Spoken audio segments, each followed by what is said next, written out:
Moving storm is taking aim at the Carolinas after claiming at least 6 lives when it first made landfall. It's a Category 1 hurricane.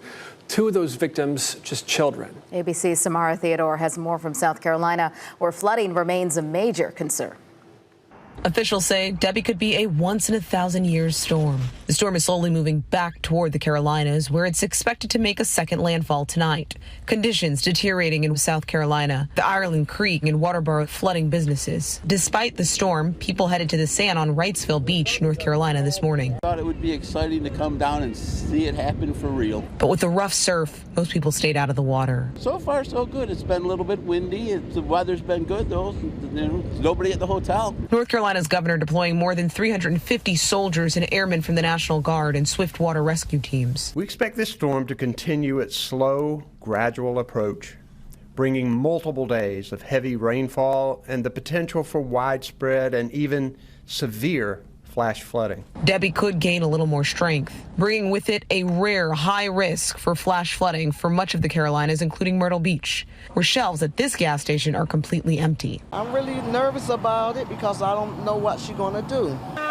It's not just people affected by the storm. About 24 dogs from animal shelters in South Carolina made the trip north overnight, arriving at a shelter in Salem, Massachusetts.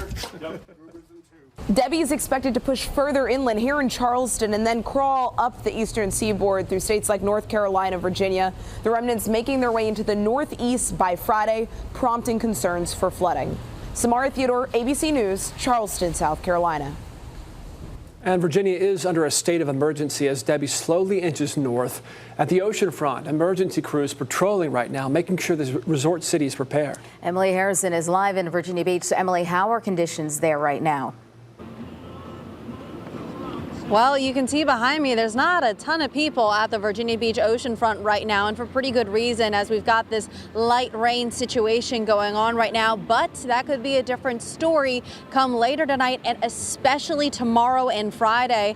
I caught up with Virginia Beach emergency crews that are warning people that they don't necessarily want everybody to be panicking, but they want you to be prepared for Debby's arrival. Dave Tubzensky, Virginia Beach's director for emergency management, says crews are on standby and already out in the community. Public Works went out yesterday checking storm drains and making sure roadways like Shore Drive are in good shape. As of right now, there are no shelters open because we are not yet feeling the true impacts of the storm. However, this could all change at a moment's notice. Tubzensky says while Debby is no longer a hurricane or tropical storm, it can be just as deadly, and they are warning people to take it just as seriously before the storm gets here. A lot of uncertainty still in the forecast, so with those wide ranges of 3 to 6 inches of rain or wind that could be 10 to 20 miles an hour, we just want everybody to be on guard and watching closely and know what to do in case the forecast shifts and where to get good information. Now, Tubzensky says that they're going to be specifically looking for some of that heavy rain and flash flooding. You can keep up with us here on 13 News Now with the latest weather impacts that we could be feeling. Live at the oceanfront, I'm Emily Harrison, 13 News Now. Thank you, Emily. While the beaches are still open in Virginia Beach, emergency management did cancel party in the pier in Sandbridge ahead of the storm. And Governor Glenn Youngkin has issued a state of emergency for the Commonwealth. Like we said, the governor reminding Virginians of the importance of preparation. We're moving resources across the state to get everybody ready. I am just asking everyone, please pay attention to your local news and any announcements and recognize this is going to be a substantial rain and flooding event, and we'll have high wind risk as well. So I'm asking all Virginians to stay prepared and stay alert. North Carolina also under a state of emergency as Tropical Storm Debby moves north. That's right. Marta Berglund is live in Elizabeth City with more on how officials at state and local levels are preparing. Marta.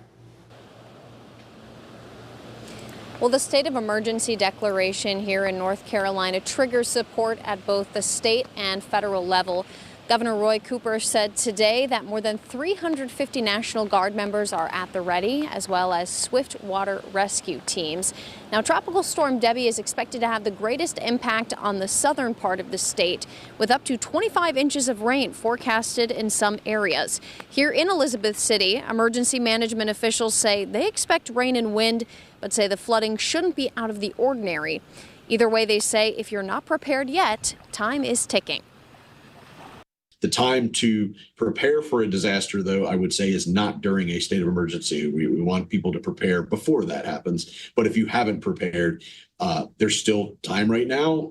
We would recommend you review your family plan with your family, have a talk, look at your disaster kit.